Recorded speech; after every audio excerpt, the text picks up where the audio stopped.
Welcome to the Virtual Memories Show. I'm your host, Gil Roth, and we're here to preserve and promote culture, one weekly conversation at a time. You can subscribe to the Virtual Memories Show through iTunes, Spotify, YouTube, Google Play, and a whole bunch of other venues. Just visit our sites, chimeraobscura.com/VM or vmspod.com to find more information, along with our RSS feed. And follow the show on Twitter and Instagram at VMSPod. Well, a funny thing happened on Monday. That's yesterday for those of you who are time traveling. I had this Teams call with the Department of Commerce to discuss supply chains for active pharmaceutical ingredients and their key starting materials, because that's part of my day job, and talked about all sorts of stuff with them. It's stuff you would find uninteresting or over your head, even though it's probably going to affect your life pretty significantly. But the call went well. I had some good stuff to offer. They had some really good questions for me to take back to the members of my trade association. And good. I figured got a bunch of action items after this. We're all set. And then about half an hour after the call, I got an email from one of the four participants. And he wrote first to thank me for the session, and then to say, quote, "I was remiss not to speak up in the meeting to tell you I'm a longtime listener of Virtual Memories. Your Harold Bloom interview is my favorite. Had he lived longer, I sometimes think how Richard Rorty would have made a wonderful compliment to Bloom as an interview. Keep up the good work!" Exclamation point. I plotzed. I thanked him, asked him how he found the show. See, when he said longtime listener, that meant that he did not just look me up because of this upcoming call and discover Gil has a weird podcast. That happened back in 2016 with FDA. See, we were in the middle of this gigantic negotiation with them for like 10 months. And my trade association and my members of the negotiating team, we were newbies to the FDA's world, and they thought I was some Washington, D.C. hustler. And then they finally Googled me about 6 or 7 months in and discovered Gil is not the person we thought he was. And that led to all sorts of neat conversations when they discovered I had a life outside of negotiating user fee agreements for contract manufacturing organizations. Anyway, this guy followed up with another email because I thought at least, he knew who I was because we had set up the call. But no, he wrote, "I wasn't aware until I heard the sound of your voice, and then I became compelled to do a quick Google search to check, and sure enough, you're the same person." He added that he discovered the show in grad school. He was he was studying philosophy, hanging out with grad students from the English department, even though they are diametrically opposed, as he put it in the email. And one of them mentioned my show in passing years ago, and he told me he appreciated the breadth and variety of the individuals you brought on.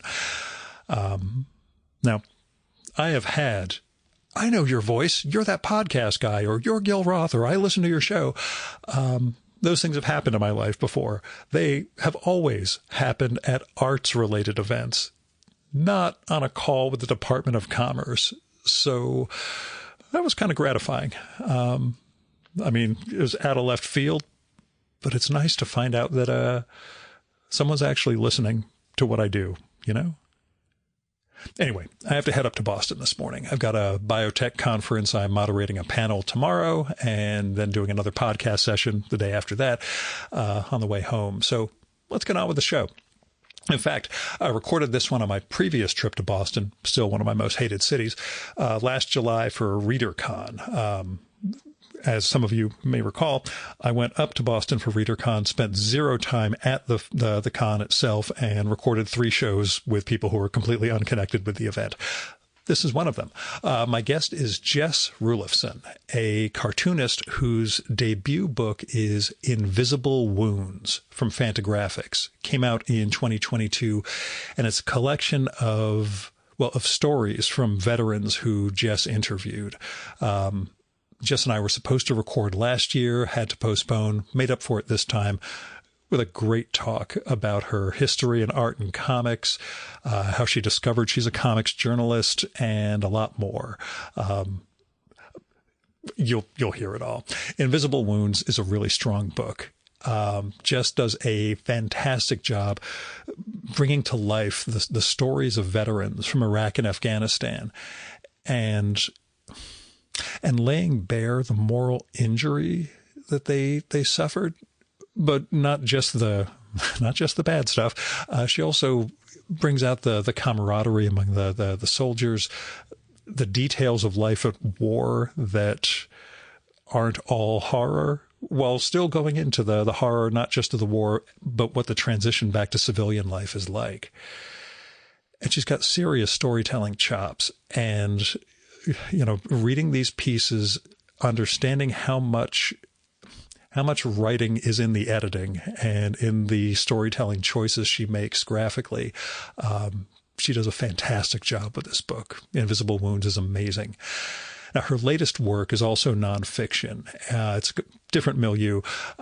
Jess has been adapting stories by her husband, Ernesto Barbieri, about his experiences as an ICU nurse in Boston.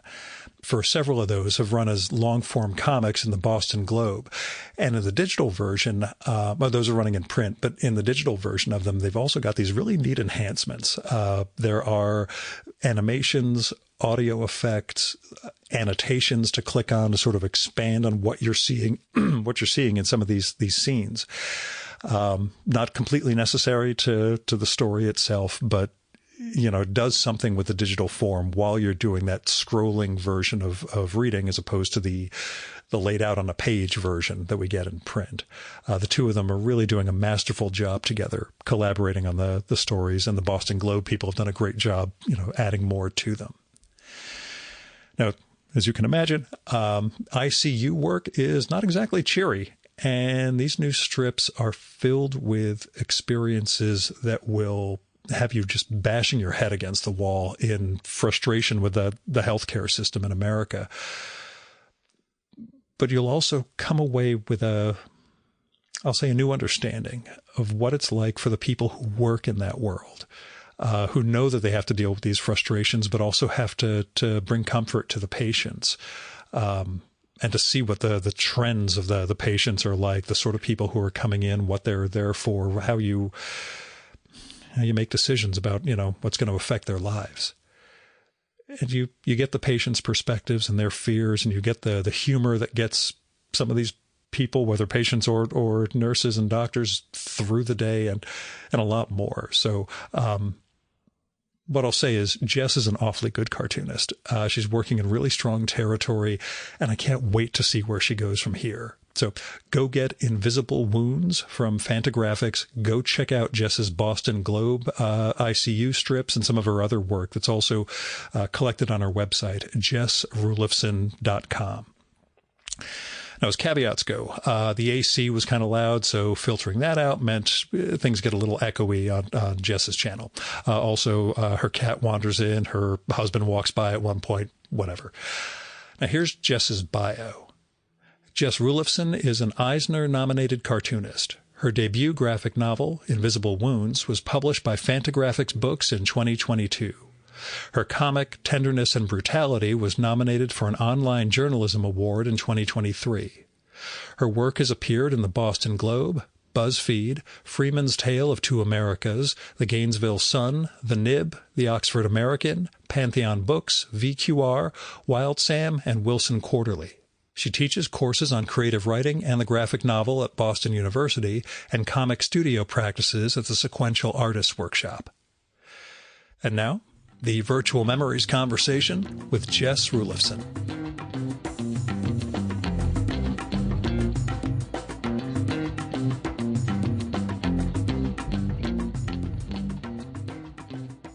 So tell me where Invisible Wounds began as a project, and when you realized it was going to become a book. That's a good question. And move in a little bit too. Oh, sure. I'm trying to think. Oh my God. There's like this pit of time around COVID, so I'm like, how many years ago was that? But I was living in New York, and I had finished art school at the School of Visual Arts in 2008. And the illustration and cartooning program is in the same department.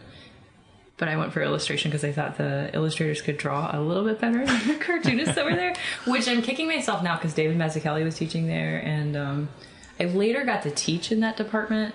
I never got to meet him, but I really love his comics. We met once, and I impressed him by not citing Batman or Daredevil. Yeah, you just try to act as normal as possible. Discovering America from Rubber Blanket number 2, and he just... Oh, Rubber Blanket, yeah, he had this, you're like a real fan. You did Rubber Blanket, and you didn't go for the Hulk story in Rubber Blanket. You're really not doing the superhero thing, so I think I won some Mazzucchelli points, but this is about 15 years ago. Yeah, so. hey, whatever we can get. Yeah, so he taught there a long time. He retired, probably the last year I was teaching at the School of Visual Arts. But anyway, in answer to your question, where did it start? I had majored in illustration. I graduated in 2008, famous for maybe arguably an economic collapse in America. Not a great time to be an artist. Don't sell it short. It was an economic collapse worldwide. But, yeah. But I was living in New York, and I was... I just kind of didn't know what kind of work I wanted to make, and a lot of the paintings I was making, I was still on Facebook at the time, but I was painting guys that I thought were cute, that I was friends with.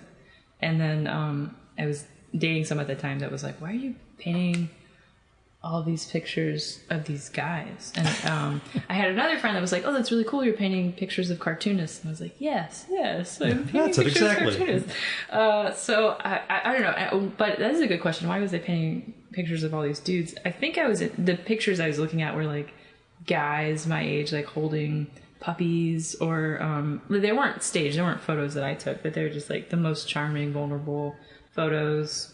I don't know, everyone put stuff on Facebook at the time, so there's like photos of people like passed out at parties, but just like guys not being the most masculine ever. I thought that was really all right, eye candy for me, but also like I was curious about this like male vulnerability thing for whatever reason. And I don't know what year it was. I'm gonna guess like 2009 or 2010, somewhere in there.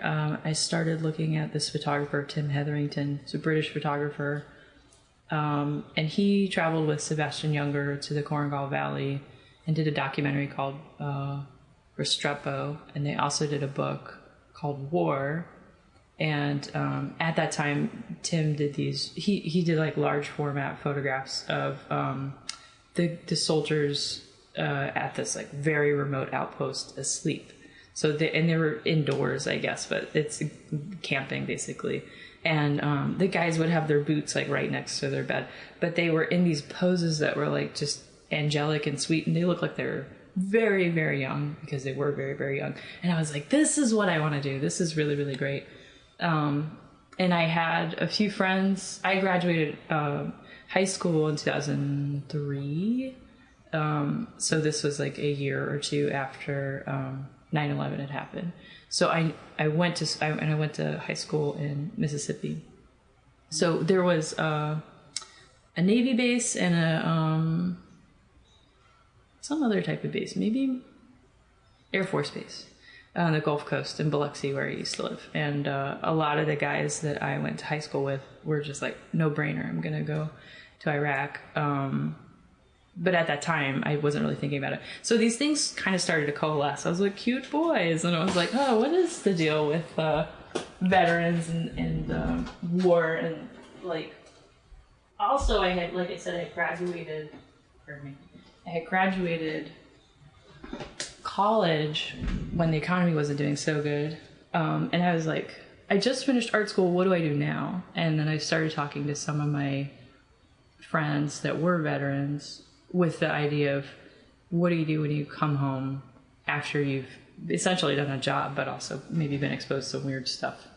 So that's kind of where the book started. It was like, I think I was more interested in what do I do with my life, and if these men and women tell me what they think they might want to do next, maybe that will be encouraging to me. But I talked to a girlfriend from high school who was in the army in Iraq, and she, I think, had at least one kid that was like pretty old, like 10 or something, when we met up. And she's like, I still dress the way I dressed when I was 16 because like I didn't. Yeah. You go and they tell you how to wear your hair and what to wear, and you just do that and you don't think about it. So she's like, when I got out, I just dressed the same. So there's this opportunity to reinvent yourself, but there's no script. So it just, I think for that reason it appealed to me. But also there's like the sensitivity too. So I was like, it wasn't like I need to know. But I think that... But it became that. Yeah, it became like, what is it like to come home after being in a war? And what do you do next? And a lot of the chapters don't really have a clear answer, unfortunately. But it's just like, what was that like fighting in these wars? And then also with these particular conflicts, Iraq and Afghanistan, the media and like regular people weren't really involved in having an opinion about it. Like there was protests in New York, I think, when I was in art school, like we should get out of Iraq.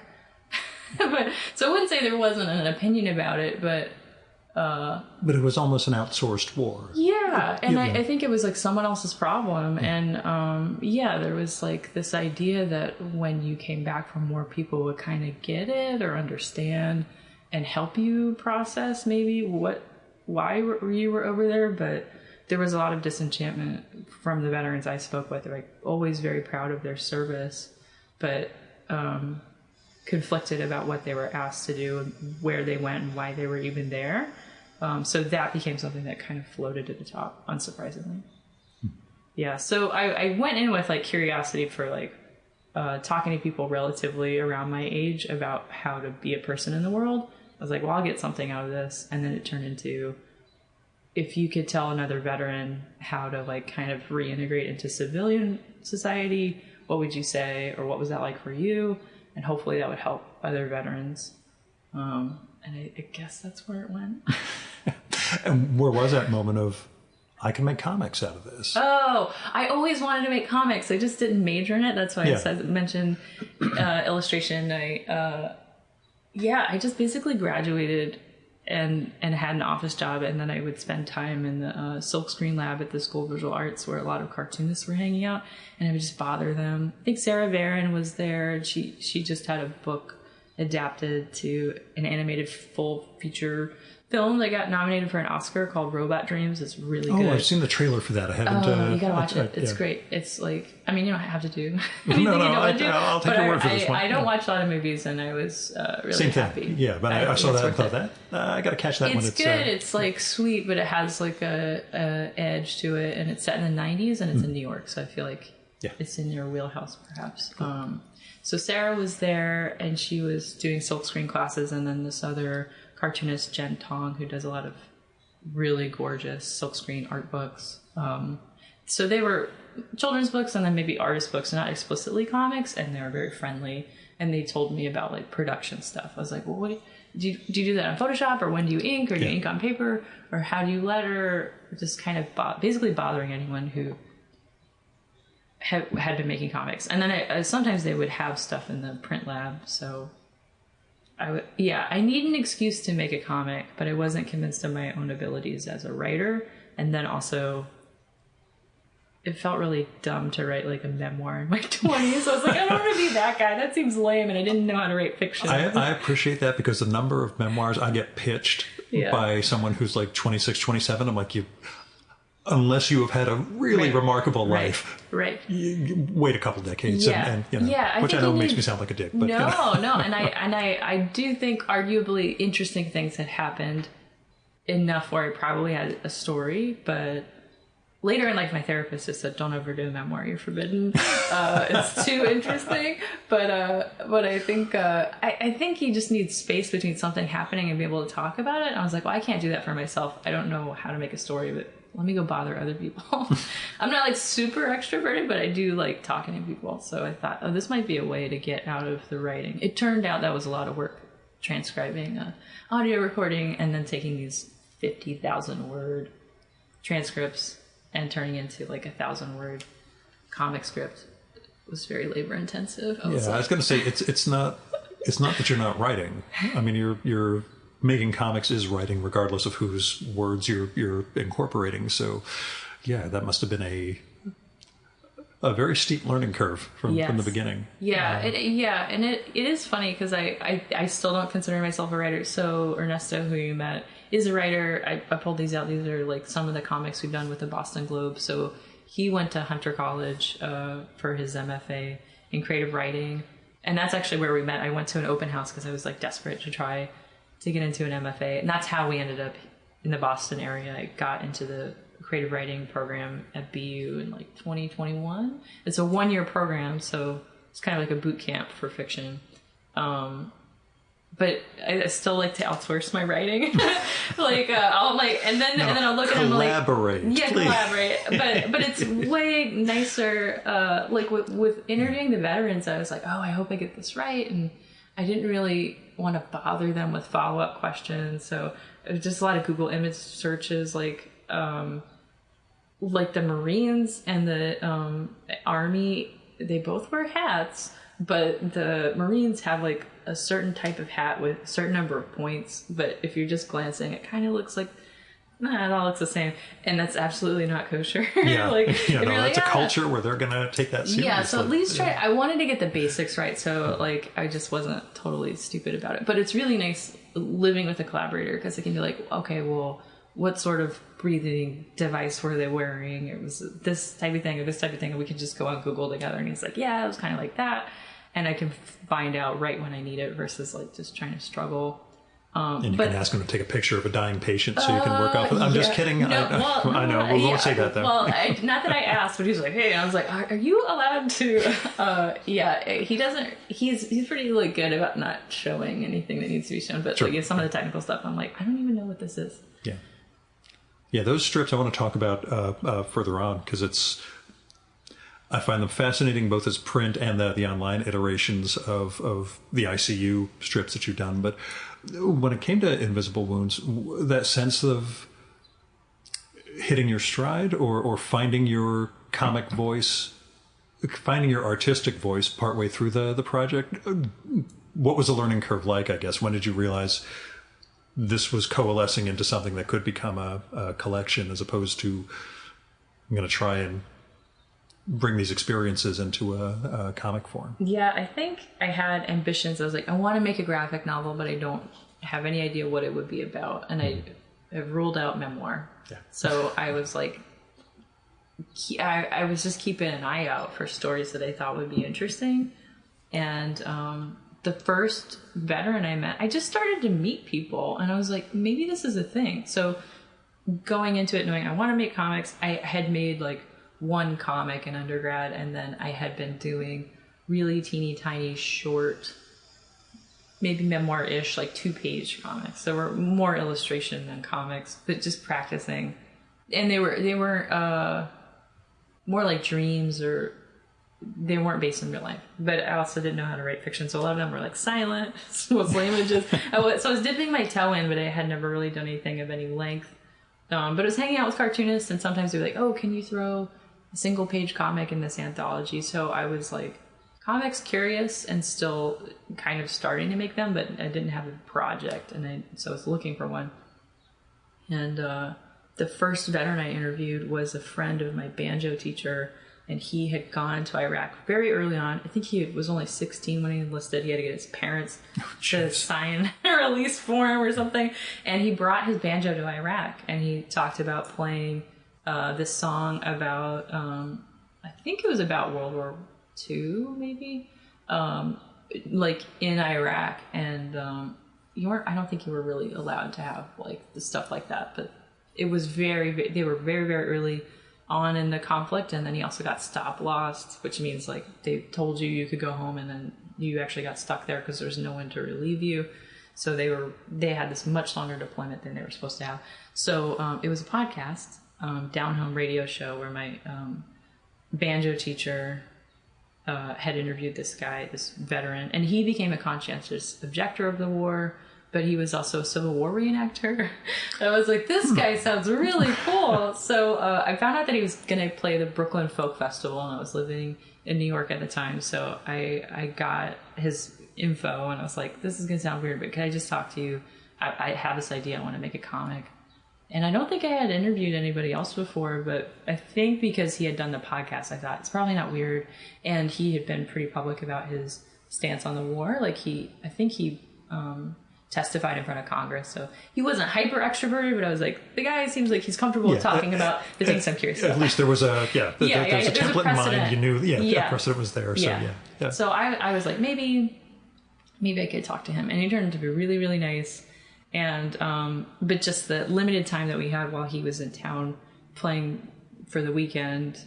And I was just like horribly shy. I didn't know what to ask him. And I just thought he was like really interesting. And I also didn't want to ask all the same questions that were from the podcast.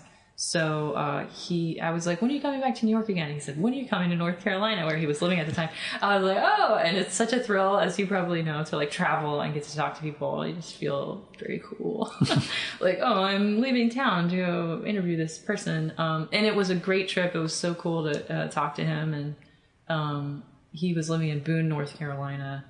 And he was majoring in archaeology. But he just had this, like, there was just so many interesting things about him. And at that point, most of the stuff that's in culture about veterans is like, you're a bro and you smash beer cans on your forehead. And I told it to my friend Nathan, who I got in high school with, who's in the book, and he's like, oh yeah, Marines like to do that, but we like to do other stuff too. He's like, it's not inaccurate. So it was cool to just meet someone who's like artsy and kind of strange and like had been a whole person before, during, and after the war, but grew up, like became, 16 something, 20 something, probably going into the 30s. I may have met him when he was like in his late 20s, but I think it's an interesting part of development, going from high school to your 20s, but like having this insane backdrop of like major military conflict. I don't know, it's interesting. So he was the first person I talked to. And then it just always seemed like once I started making these mini zines for like SBX and things like that, someone would be like, oh, I have a friend that's a veteran, or we went to high school. And then I had my friend Nathan that I mentioned. He was older than me by a year, I think. And he was in my sister's a year older. He was in her year. None of these people I was best friends with. It was just like, don't I know a guy who knows a guy? It's like the mafia or something. That's how a podcast works. Trust me. Right? Exactly. So it's kind of an interesting thing. It is this research thing that you can get kind of obsessed with, but it was just this thing that was like kind of cooking in the background. But I think I knew going into it, I want this to be a graphic novel. And I don't know what it'll be about, but it's going to have veterans. I'll interview them so I don't have to write ha ha ha. And then and this will be easy, quote unquote. And the structure will coalesce as I work. I had a lot of faith in like it just working out. Little did you know. It adds a lot of time if you work that way. Like it took me probably like a decade to finish the book. I also don't work very fast, and then I moved around a little bit. Was serializing the work with like newspapers and magazines. So I didn't really have a book advance while I was trying to figure out what it was I was doing. And then when I pitched it, I was like, oh, I could finish the art in like a month, which was like a manic idea. Like it was absolutely not true. I really thought I could, but it ended up taking a couple of years to finish the inks and stuff. What did you learn about interviewing? Oh I mean, you mentioned that first one being very, very tentative. It's hard. I find I get really shy, and I don't know what to say. I didn't like when I first started out. My very first interview, well, maybe it was the first one, but I had gotten a little recorder, and I was like, I'm gonna write down stuff. And as soon as I did, I stopped talking. The person I was talking to, because I did it when my therapist briefly had like a pen and paper. I was like, oh, what is he writing down?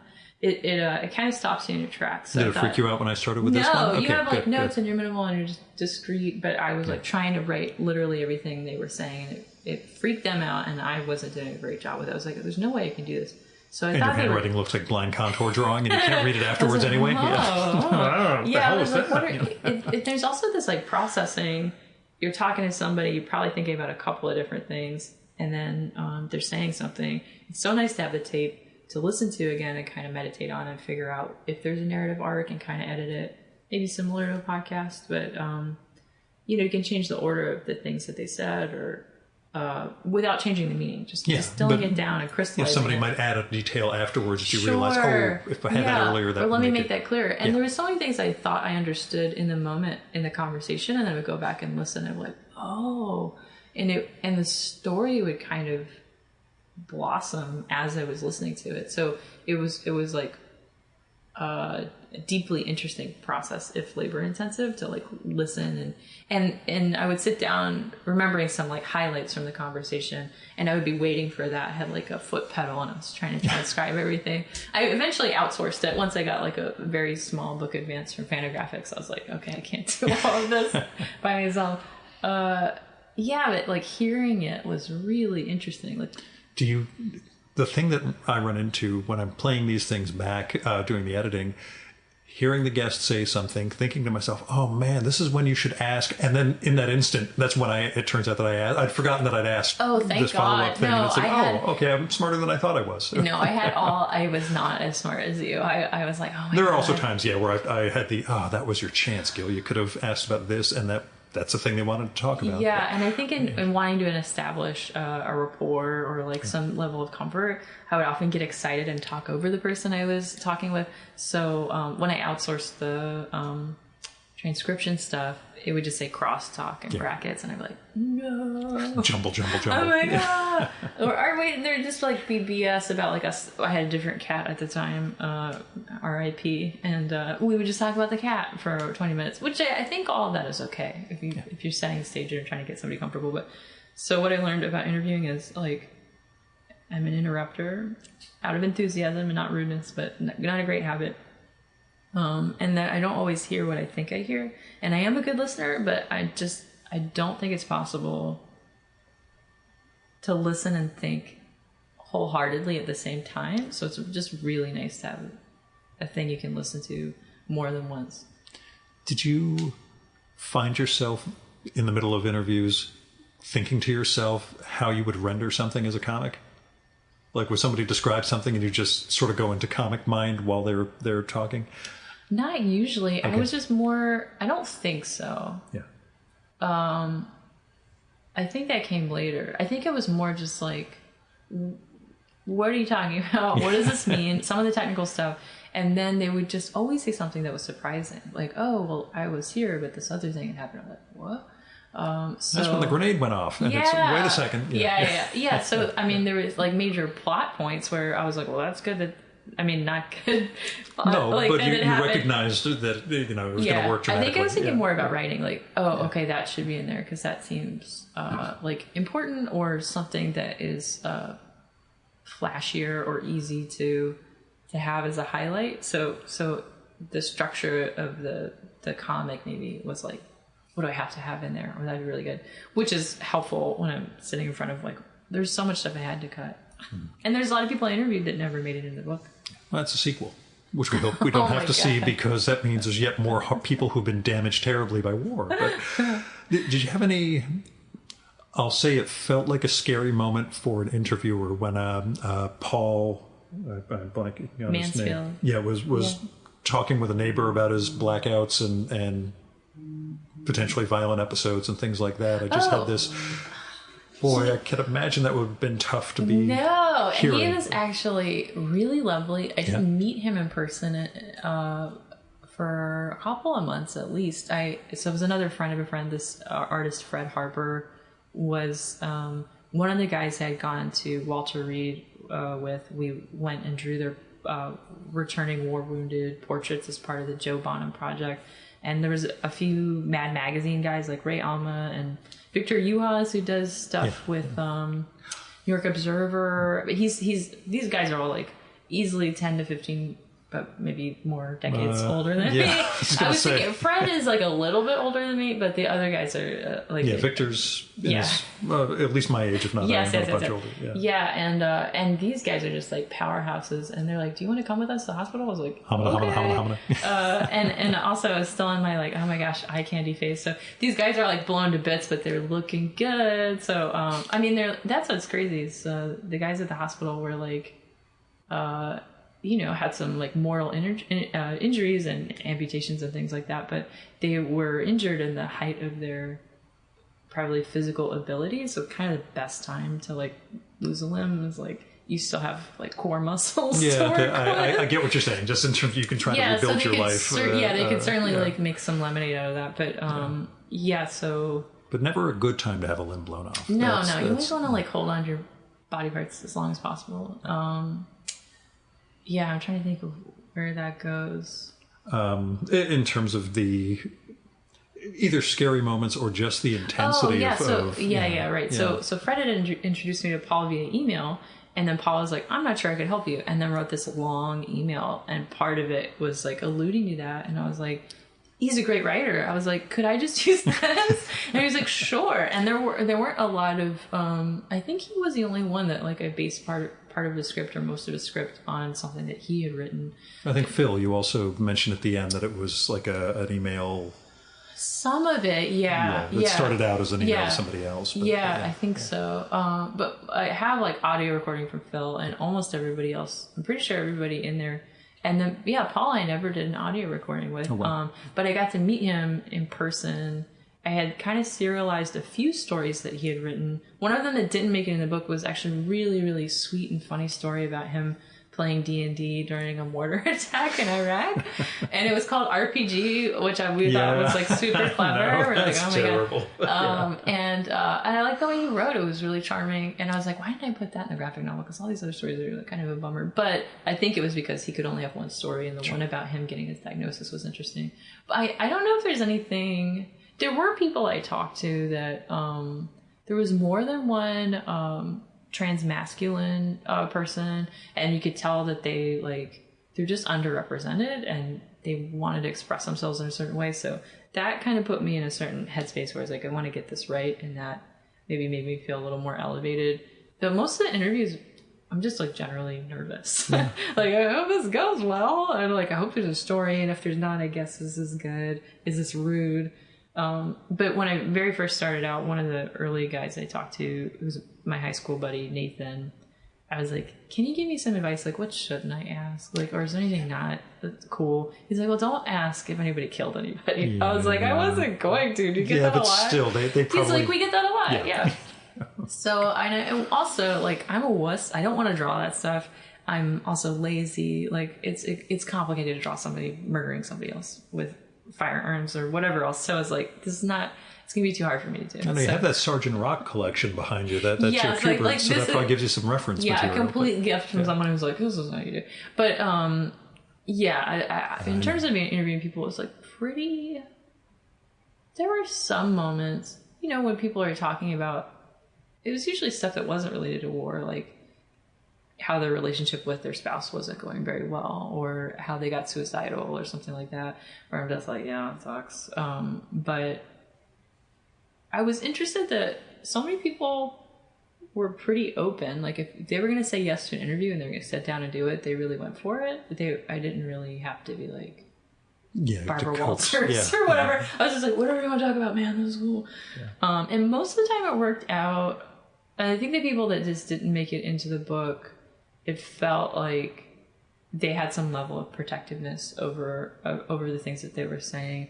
And I had one guy that I interviewed at the hospital, Walter Reed, who was a double amputee and really delightful. And by the time I had gotten it together, like, okay, I'm going to make like a short version of this for, I don't know, BuzzFeed or something. You ready to go? Like, I have all this stuff. I just wanted to check in with you. He's like, actually, I changed my mind. He's like, you can still use the story, but can you completely change my appearance? And I was like, I could, but let's let it go. It's totally no problem. Because I think he was trying to move away from being branded as like that level of whatever, veteran hero, whatever. The guys that were healing at the hospital, they would get people to drop by all the time. Hey, do you want an iPad? We have like 8 Snickers bars. We have games to Nationals, like tickets to the Nationals game. Like, they were always being offered stuff, and they're like, oh, okay. But they're also like, trying to get well, and their families are in and out, and they're doctors and surgeons and physical therapists, and they had all these meetings and stuff. So it's remarkable that we even got an opportunity to talk to those guys. But it felt like they were already doing so much just talking with me in the hospital, or like I think there was one guy in the hospital I did do a small piece about, but I didn't put it in the book because he was so, I wouldn't say reserved or quiet, but I just felt like it was just like a sense. Like there's certain people I was like, I feel like they're okay with it being a book. And I try to say it from the outset. I think this might be in a book eventually. Yeah. And there was also a lot of time that passed between the interviews and the book itself or the serialization. So I was also like, I hope this is still okay. And the book came out and I tried to get copies to all the guys and ladies that I interviewed. I think most of them got a copy.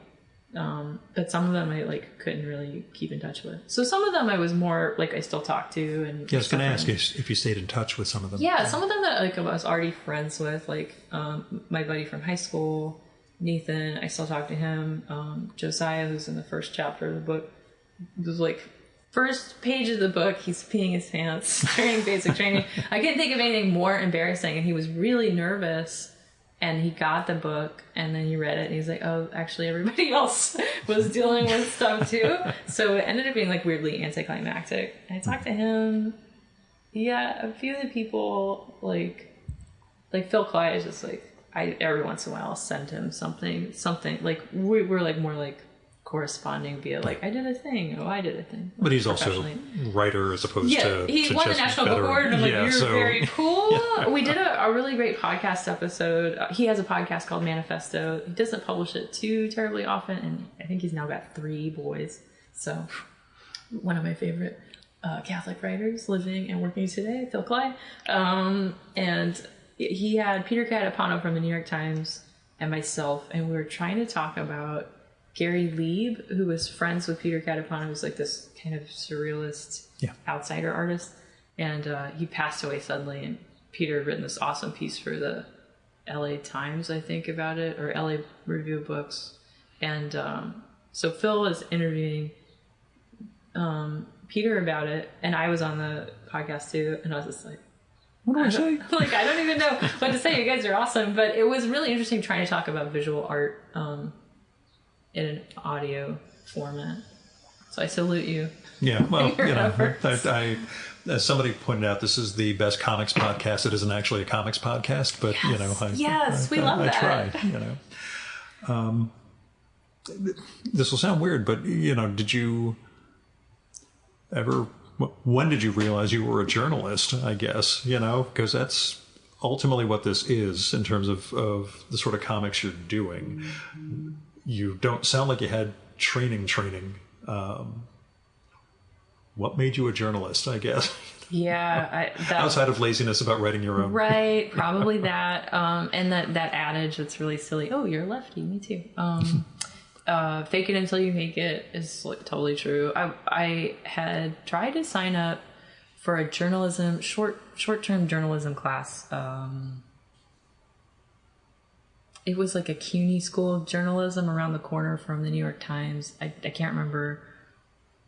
I guess it was just CUNY. But the night I was supposed to start that class, like a week or 2 prior, someone randomly from Columbia University called and said, oh, we're doing the DuPont Awards. Can you make a comic about it? Like, go and interview people and make a comic. And I was like, okay. And I was like, I was trying to learn how to be a journalist, and then the universe was like, you're fine, you don't just go. And, the comics thing will work itself out, trust us. Yeah. So I was like, I guess I'll do it that way. So I liked going to art school because I was already good at art, and I wanted to continue maybe improving, but comics, I was like, I don't really know what I'm doing. I really made peace with that early on. I was like, oh, I don't know how to make a comic, but I want to.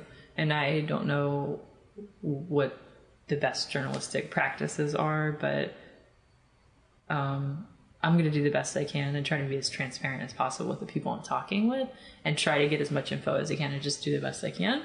And hopefully that's enough. Maybe that was naive. Like, I don't know if that's... I talked to, like, cartooning students now with the sequential artist workshop, and a lot of them to do nonfiction and memoir. Like, well, what right do I have to tell someone else's story? I was like, well, if you don't do it, who else is going to do it? And there's lots of crappy stuff out there. Yeah. So I think I was, rather than comparing myself to the best people that are out there, I was just comparing myself to like a lot of bad stuff. Yeah. I'm above this bar. Yeah, it was like, how bad could it be? It ended up being like harder than I thought it was going to be, but also way more interesting and gave me a purpose. Like I before I was just making paintings, like series of paintings with. I was like, what am I going to do with these? I really enjoyed making them, but I didn't know what they were for, and that was a big struggle. Majoring in illustration, we had back in the day, we had a editor from the Village Voice come into one of our senior portfolio classes, and he was like, your work's good, but it's just kind of like wallpaper. It's not really saying anything. And I think I had wanted to do some type of editorial illustration or do the cover of the New Yorker or something like that. Really cool. I haven't done it yet. Now I'm like, maybe I can do one of the comics on the inside, one of the gag panels. That would be a dream. But I was, and that, I don't know, it hurt my feelings. I was like, I want to make something that says something, and comics have words in them. And I was like, well, maybe if I just talk to people that are more interesting than I am, this will be interesting to other people, and it would make sense to have a book about it. So I just had a lot of faith in like it working out. But I think for a long time I was like, I'm not a writer, I'm not a journalist. The only thing I could say is like, I feel like I could comfortably say I'm an artist. And I didn't see a lot of other artists trying to do what I was doing. I could see older people like Joe Sacco or somebody, and maybe Sarah Glidden. She was like a year or two older than me. But I met Sarah and she was nice. She actually introduced me to my first literary agent.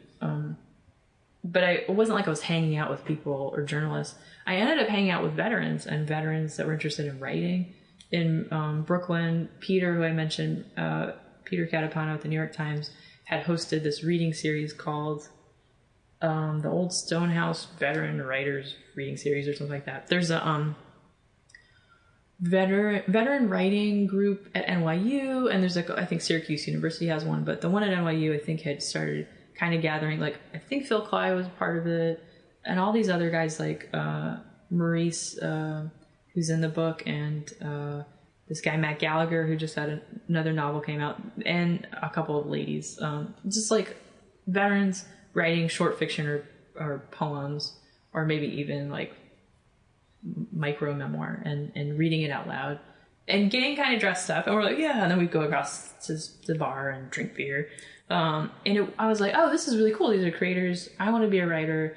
I don't want to be a veteran. But it felt like those guys were really nice about... I had already interviewed a couple people, but they were really nice about letting me hang. And then some of them I interviewed for the book, but some of them just gave me a sense of like, it's okay if you don't know what you're doing. If you're not an official writer, or you're not a veteran, you don't necessarily like have to be a person from that experience to share what that experience was like. I think that's a harder line to walk now. I feel like a lot more people are like, things you're are off limits unless you're... Yeah, that was something I heard a lot in the fiction, in learning how to write fiction. People were like, oh, you can't write a character that's a different skin tone than you or a different gender. I find that not a great direction for the arts to be going in. I pushed back on that. I was like, I'd rather do my best and have people get mad at it. At least there's a conversation around it versus like, oh, I better not do that. Like I'm just not, I am a people pleaser, but I'm not necessarily afraid of getting in trouble for something that I think is worth it. So that's the Mississippi in you. Yeah, I'm going to do it anyway. Well, and also it's not like, the glamorous life of a nonfiction cartoonist is like, there's no money in it. It takes forever. Like, if anyone is gonna have an opinion about me not doing it, I'm like, come at me, bro. And why don't you make one yourself? Yeah. And let me know how it goes. Yeah. So one of the questions I had about the book when we were going to record last year, but everything went sideways. The veterans who signed up pre 9/11 versus post 9/11. Yeah, there weren't. You had a couple who joined before. Yeah. And I just had no idea whether you picked up any vibe that they had a different... Because of a flux of people, volunteering after 9/11, whether they kind of came in with a different mindset or whether the experience there kind of levels them all out anyway. But. Yeah, the one that sticks out most in my mind, I think most of them did sign up after 9/11, and that did seem to be where I thought the center of the story was because that's how old I am. Like, I was like, oh, a lot of these people saw 9/11, were like, okay, I'm going to go. But the people that didn't, well, I think it's one of the later chapters in the book, Christy Turner, she had joined, I think, the Army National Guard, don't quote me on that, decades before 9/11, and was a career officer, arguably, and was at the very end of her 30 years, I think, and was going to retire, and they sent her to Afghanistan like the last year she was, and she had a terrible time, and I thought it was going to be combat related, but it was someone she worked with threatened to kill her. So which when you're in office that's fine, but when everyone has a loaded weapon on Amber status, you're like, call HR. Yeah, who do you talk to? So yeah, that was like a really crazy story. So there, I think there was a difference. But there were also guys, like I want to say Paul, if I'm not mistaken, he had enlisted and then kind of gotten out and then went back in. I think Maurice also, it's like they kind of circle back around to like, there's this desire, maybe not with Christy. I think Christy was like happy to just reach retirement, and it just a very strange thing happened in the end of her military career. But a lot of the other guys, it happened more than once where some of the veterans said, I didn't want to miss out. I didn't want to miss the war. Okay. And it was funny because I was like, I hope I finish this graphic novel before we pull out of Iraq and Afghanistan, which I ended up not needing to worry about because those are like long, drawn out things. But I do think that book officially came out before we left Afghanistan, but we had already left Iraq. I'll say a show I did years ago with a teacher, Elizabeth Samet. She teaches literature at West Point, and she did a couple of books about the students who are all, West Point, so they're going into the officer side of things in the Army. The second book she did, the first one I think was maybe around the time of the war, but the second was, a lot of it was about these guys afterwards and how they are now the guys who are taking a motorcycle 200 miles an hour through the plains because life has no excitement for them and no meaning. They're the ones who made it back whole physically. That they're just like, we can't really function in a day-to-day America because... Right.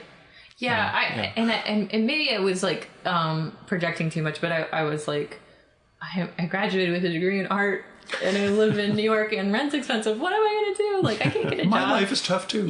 So, the veterans are like, well, I know how to like use a firearm and do these hyper specific things. I need a job. Like that was the thing is like, you have VA benefits. That's complicated, but you need to make a living for the next 50 years or something like that. And so if you aren't a career officer, or even if you are, it's like you have to figure out how you're going to reinvent yourself. And a lot of that comes down to like, man, I need some money.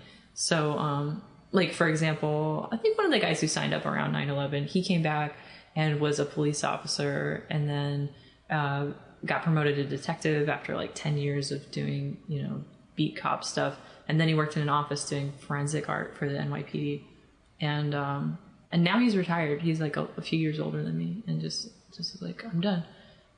But sometimes the trajectory of like figuring out what you're going to do when you come back is like much spottier. It kind of depends on where you are in the country and what your experience was like. I think Carly, who's from Louisiana, she had, she's in the book. She had enlisted prior to 9/11 and she'd gotten a call from someone in her family that was like, we're being bombed. The towers are being bombed. It was like the day 9/11 happened. Where are you leaving? Like, where am I going? No, it was like their day off. And she didn't know what was going on. So I think the people that enlisted didn't necessarily think that was going to happen. I was actually worried because my stepdad was still National Guard, but I think he was like old enough to like not be their top pick.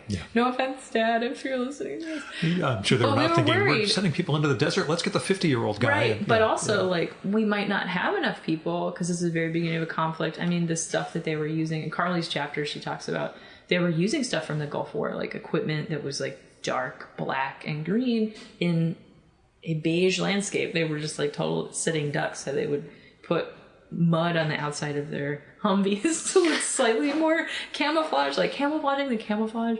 They had one bulletproof vest they would draw straws for. Like it was like horribly, like we went right over, but we didn't have, they were pouring money into it So everybody's experience was different depending whether you went to Iraq, whether you went to Afghanistan, what theater you were deployed in, what your branch was. But the funding was completely different, and maybe so even though it's like OEF or IEF or whatever the acronym is, these two conflicts could be completely different experiences to people that were even in the same, relatively the same country or theater, and maybe even the same branch of the military. Just completely different. Tell me about your comics upbringing. You mentioned going in illustration, but you didn't talk about whether, what comics meant to you, either pre-SVA or, how they kind of went into overdrive. Yeah, so I grew up in southern Mississippi, and we had one comic store, which was more of a... I'm going to say Marvel and DC, but yes, I'm just stereotyping but it here. Was also it was more of like Dungeons and Dragons equipment. Yeah. So I had friends that played D&D, and I had a lot of lovely guy friends in high school that did live action role playing. So I would go because I would fill out a character sheet and kind of be in costume, but just basically not do anything and wait till they got bored enough for us to go to IHOP at 2 a.m. That's really the only reason I was going there. But one of those guys, his real name's Chris, but we called him Stimpy. He took me to the comic book store, and I was like, wow, this is really cool. But I had seen comics before, but there was, I don't know if I have it. Yeah, there was one trade paperback. This all started the whole thing. That wasn't superhero-y. It's Popgun War by Farrell Dalrymple. It's not very well known. I know him, but I've never seen this before. So this is one of the first things he did, and I read in the very, very back that he went to the School of Visual Arts. And I said, I should go to the School of Visual Arts. I just didn't know comics looked like that. And I saw that, and I said, oh my gosh, the first few pages are silent, and it depicts this basically angel falling to earth in the middle of what looks like Manhattan, and everything's super grungy. And then he approaches someone, like a construction guy with a chainsaw, and he cuts off his wings and throws them in the garbage. And this little black boy witnesses all this, and he's like, wow, this is amazing. And then he steals the wings, and he just flies around. And none of it's explained, which I love. And I was like, oh, I didn't. And this happens in 4, 5, 6 pages. I was like, wow, this is a great story. And it has this dreamlike quality, but it had the this kind of iconographic texture that I liked about illustration, and this sort of dreamlike thing where I'm like, oh, maybe you don't have to have a plot with a capital P. No offense to Farrell, if he was it doesn't have a plot. Yeah, but it's not it wasn't like a dynamic superhero thing. The other thing is I didn't grow up with older brothers. There's no way to have hand-me-down comics from anyone in my family. And then I think even the guys I knew that went to the comic book store, they weren't really collecting stuff. And then it's sort of cost prohibitive to follow a story arc if you're you live in southern Mississippi and you don't have any money and you're a teenager. So if I couldn't find it for free, which was certainly the case, it was less likely that I was going to be able to follow all these Batman issues and stuff. So, and also, it's obvious, there weren't a lot of underweight white girls in superhero comics. We weren't the main character, and I never thought of myself like that anyway. I don't think I have to be the main character to enjoy a story, or I don't think that the things I read about have to reflect my experience. But a little representation. But there was, it just felt like there was a little bit of wall between me and, all the spandex. But I do think men are handsome, so I think that was my entryway into comics. Is I can draw cute guys, and a lot of those guys look really great. Daredevil, wow, what a dreamboat! I don't know.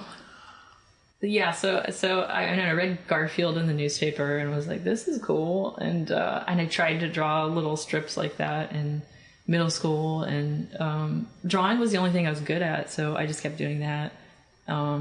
Academically I did fine, but I wasn't into sports or anything like that. So I guess all roads point to trying to impress men, but I was trying to draw something, and one of the cuter guys in class was good at drawing, and I was like, I don't think I'm gonna get his attention. This is second grade. I was like, but I can draw as good or slightly better than him, and then we can do the nod at each other. So when I started when any classmates of any gender were like, oh, you drew a dolphin or something that was slightly more elaborate, or bubble letters, it kind of gave me, it's not like I became famous, but it gave you cachet. Yeah, I was like, oh, I have a thing. An encouragement. Yeah. Oh, you're an artist? Like, it wasn't something I was like super well known for, but it was just like a way to connect with people socially. Like, oh, you do a thing that not everybody does. That's cool. And there's nothing else like that feeling of like, oh, I'm cool and I did a thing that you can't do. Everything else I couldn't do. It was like horribly discoordinated. I'm left-handed. It took me like hours at the pencil sharpener a pencil. Like just completely fraught with anything spatial or in any dimension. So not coordinated, but very coordinated, with fine motor skills, I guess. And I was like, this is my moment. And I never really gave that up. And I wanted to get really good at drawing. And I was trapped at my grandma's house. She lives she's dead now, but my great-grandma lived in Connecticut, and my mom was a single mom, and she was like, you're going to go stay there for like the summer. So she would drive it from Mississippi to Connecticut, drop us off, and leave for 4 months. There's nothing to do at the old folks' home except for read smutty novels and practice copying magazine photos. So all I did was draw, and I did read a little bit, which continued my obsession with burly guys. And that could be your avenue for fiction. Yes. Yeah.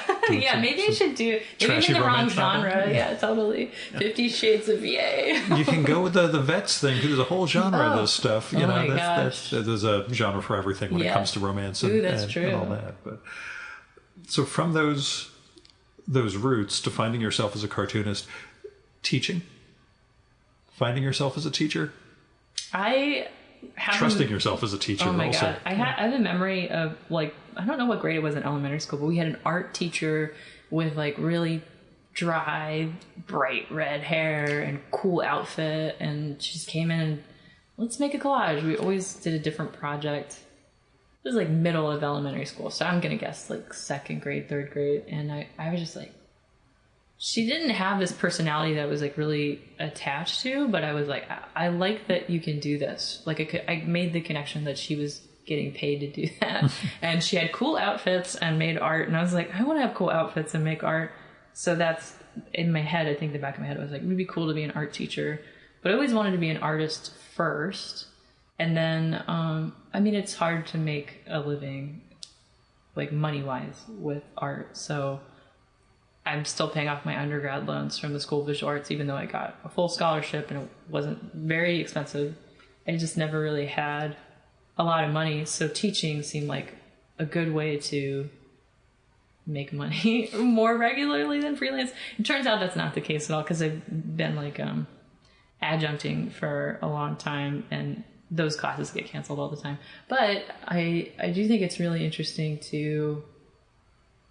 Now that I have the experience of making more than one comic, like made the graphic novel, and I'm starting to do a newer project about something different, it's so much easier to like share that information. I think when I was first starting as a teacher, the book wasn't finished, and I wasn't necessarily super confident in how to teach stuff. And now I think I'm just a better communicator. But it seems like the main thing that students really need is like encouragement and permission. They're like, oh, I don't know if I should do that. I'm like, yeah, you should do that. And they're like, what if it's really bad? I was like, yeah. Make it bad. Oh, yeah, really, really bad. Yeah. And don't listen to your therapist when they say it's off limits. Yeah. Like, you have to protect yourself, but also, like, I think there's this fear of, like, doing it wrong or not knowing what you're doing. And I felt that, and I remember that feeling. So I had a lot of people around me that were like, oh, yeah, it's no big deal. You just do it. So, I had gone to a master's program specifically to like have another feather in my cap, so it was easier to get teaching jobs. That certainly helped. But in that program, it was like there's a binary of like what was good and what was bad in terms of taste, and it just depends on the group you're studying with. But in comics, in my experience, even though there weren't a lot of stories that looked like my experience, let's say superhero stuff, the people that are making comics were always... They weren't like, you can't sit with us. They were always like, it was like this. They're always happy to share stuff. Even if they're like egomaniacs and they're jerks and you don't really want to hang out with them, they love to talk about how to make comics. Oh, yeah. That's so always... So you can just sit around with people you don't necessarily agree with or get along with and learn everything there is to know. Whereas I feel like writers or maybe musicians... I don't know if you've ever been like walk into a music store or AV store and there's, some type of knowledge that's being gate kept on a level. and not maybe even intentionally, but no, but that's just they've got their terminology and language, Yeah, whereas right. cartoonists do like, have a what nib are you using? You know, they always want to. How did you get that effect? And, but it feels like more like Creative Commons open source information versus like it's not cool. There's certainly maybe I just hang out with a lot of really nice people, but so I think that played into how I was approaching teaching too. I never got the sense that I wasn't welcome to make comics, so I just was like, if I do encounter that impression from a student where they're like, I don't know if I should do this, like, you don't have to, but if you want to, I can tell you what I did, and maybe that's useful.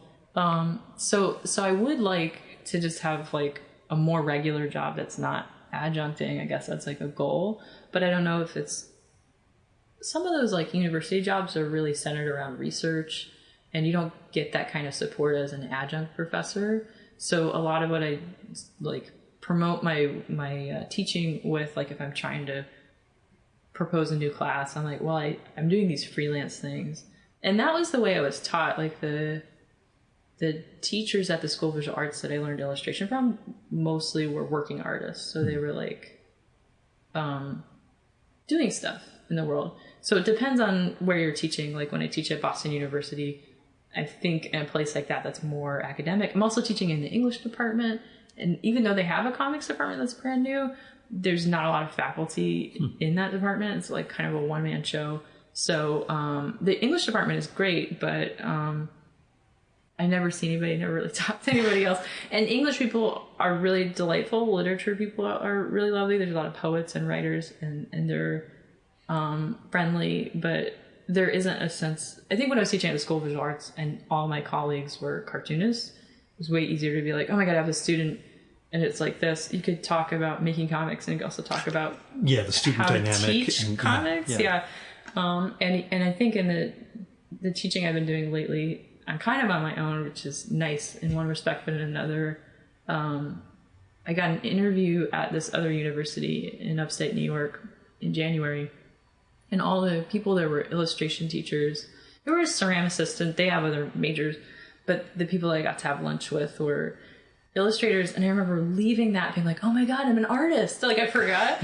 And I was like so excited. I was like, I can do anything I want. And it wasn't a feeling I'd had for a long time. Like when I was making the graphic novel and I had more of an office job, it was easy to remember, like, that's what I'm really doing. I'm an artist, and I hung out with artists, and I put on art shows, and I went to comic book conventions. But the older I get, the less energy I have for extracurricular activities. So I'm like, I'm just going to go to work and try to preserve my energy and come home and make stuff. But a lot of it has sort of evolved into being really solitary, with the exception of interacting with students. So it's really nice to see somebody doing something. I'm like, oh yeah, I remember how to do that. And we can talk about it if you want to. Yeah, I'd wondered if the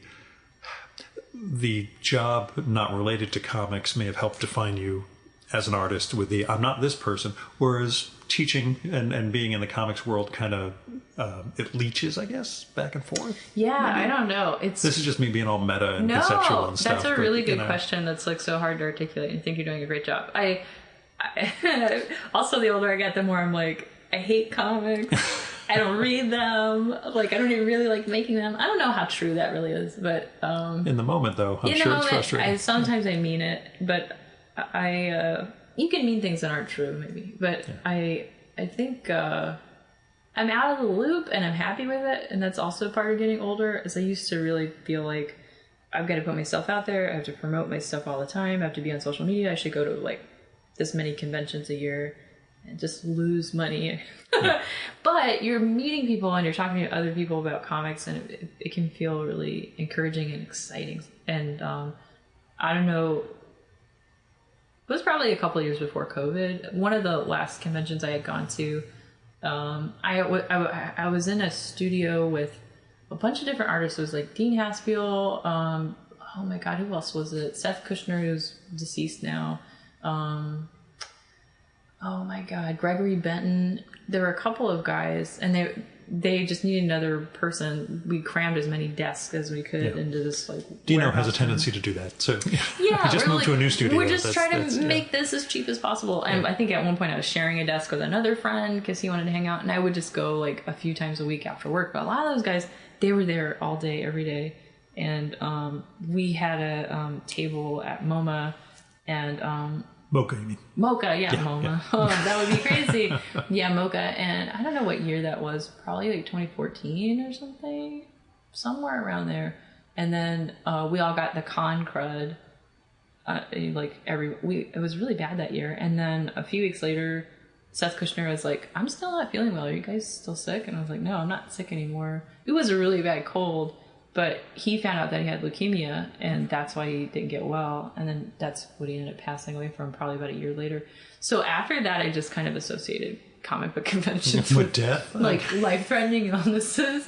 And I just wasn't fun anymore. And I was like, I'm not going to another convention until I get a publisher and they invite me to go to a convention. And that actually did happen. It did come to pass that Fantagraphics was like, can you sign books at Mocha a few years ago when the book came out? And I signed one book. Oh. And it was like a former student that was like so proud of me. And I was like, yeah. I was sitting next to like some just powerhouse old school dude who I can't remember who I was sitting next to. He was really nice. He's like, oh, is that your comic? That's nice. And he was just like signing so many books. I was like, oh.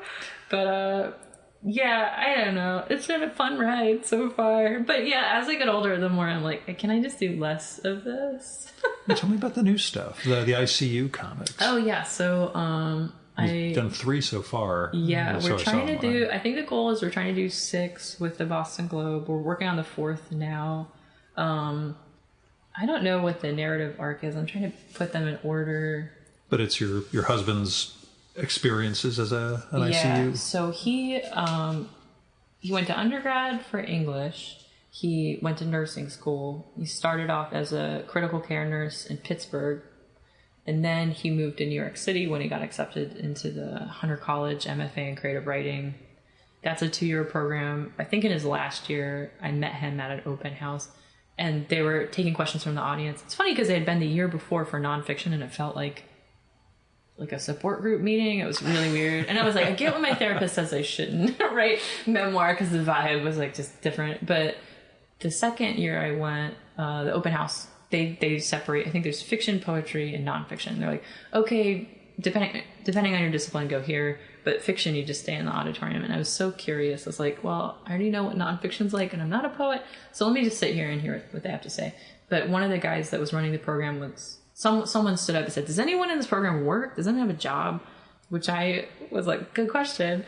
Because New York City, it's expensive even on, free tuition situation that Hunter had. And Ernesto was like, yeah, he kind of looked around and he was like, oh yeah, Ernesto, he works, he's a nurse. So I was like, oh, that guy's like working class or whatever. And then weirdly, some of the students from the Q&A, they were all up on a stage. They had gotten down in the audience after the thing basically ended. There was this guy, I think he was fiction. His name was Edison. He was really nice. I was like, I have a weird question. How do you write like fiction that's happy and sad? I'm calling it happy sad, but I don't know a better phrase for that. And he's like, you gotta talk to Ernesto. So it was the second time I'm hearing this guy. So I go up to him and I was like, and I had like all this manic energy. It's really funny because we both thought the other person was gay, and we both thought the other person was on drugs. Turned out neither of those things were true. And then he invited me to a Halloween party at his apartment a couple weeks later, and all the MFA kids were there. What'd you go as? I went as Rachel Meowdow because it was what I had. I had like these sparkle kitten ears. No, I can visualize it completely. And then like a button down because I was just coming from class. During COVID, I taught an online class, and I used those same ears. And I was in my pajamas, and I went as the cat's pajamas. So I've gotten a lot of mileage out of these Impulse Spot little sparkly rainbow ears. But yeah, so we met, and he was writing, and I was trying to apply to creative writing programs. And I think it was until after we were married. He's been working on different novel projects and a memoir kind of about COVID. And he had written an essay for The Believer called Saint in the City that was kind of about the early days of COVID, where they just didn't know what was going on. And I really liked it a lot. And I had finished the book, turned it in, nothing happened. My cat continued to bother me for food. Like I was like, I need another project. And I was in the middle of the 1-year MFA in Boston University. And he was talking about writing his memoir. and I was like, you can still do that, but could we make a comic? I was like, basically, can I steal what you're doing? Because I don't know what I'm doing. And we were doing shorter form for the Nib. It's not around anymore. Probably like 2-page comics. And then the Boston Globe, I had serialized part of Invisible Wounds with years and years ago. Happily, the art director was still there. So I did like 2 events for the book. I went to like the Brooklyn Book Festival, and that was basically it. And then I did something at Brookline Booksmith. So they were like, you should do a Q&A, the publisher. Who do you want to be there for the Q&A? So I was like, let me ask this art director from the Boston Globe, Heather Hott Bruce. She is the editor for the Ideas and Opinion. I think it's just called Ideas now. But I had worked with her years ago serializing a story or 2 from the graphic novel. So she came and she was awesome, and I never actually met her in person. And art directors move around all the time, so it was like an act of God that she was still there. And she was so awesome, and she asked great questions. And then at the end, one of her other editors, who came from the Times, he's now at the Globe, they were just like, what are you working on now? And Ernesto and I had done like 2 comics for the Nib, and we're like, well, we're working on a graphic novel about the hospital. And they're like, oh, that's great. Do you want to make a comic? And since I had the small track record of working with them, they were like, yeah, let's get together and let's talk. So, and he kind of had these essay pieces for, I don't know if he'll still make a memoir. He might. It's very likely he might. But anyway, we were like, let's just tell them that's what we're doing. And then we started doing it. Making it. And they, a lot of the art directors at the Globe are just awesome. They're so great. On the art side, like Heather animates stuff. It also comes out in print. And then they do really, really good line edits with the script with Ernesto. So it's almost like working on an assembly line where Ernesto is there on one side and I'm kind of in the middle making the art, and then we have the production. And I kind of have my finger in some of those things, and the editors are helping with each of those things. But they're so enthusiastic. Like, there's so many times I work with editors that are fabulous, but they're like, cool, thanks. It's like they've ordered a cheeseburger and I delivered it, and that's the end of it. The product is done. And I'm happy too. Hey, we get published, they get published, I get paid as a happy story. But the level of involvement, like, hey, did you want to do another one of these? To have the opportunity to kind of almost syndicate the work generates a lot of buzz, but I think helps develop it in real time. And then, I mean, each of these pieces, just to be totally transparent, pays $1,500 before taxes. Mm-hmm. But if we do 6 of those, that's $9,000. My book advance was $3,000.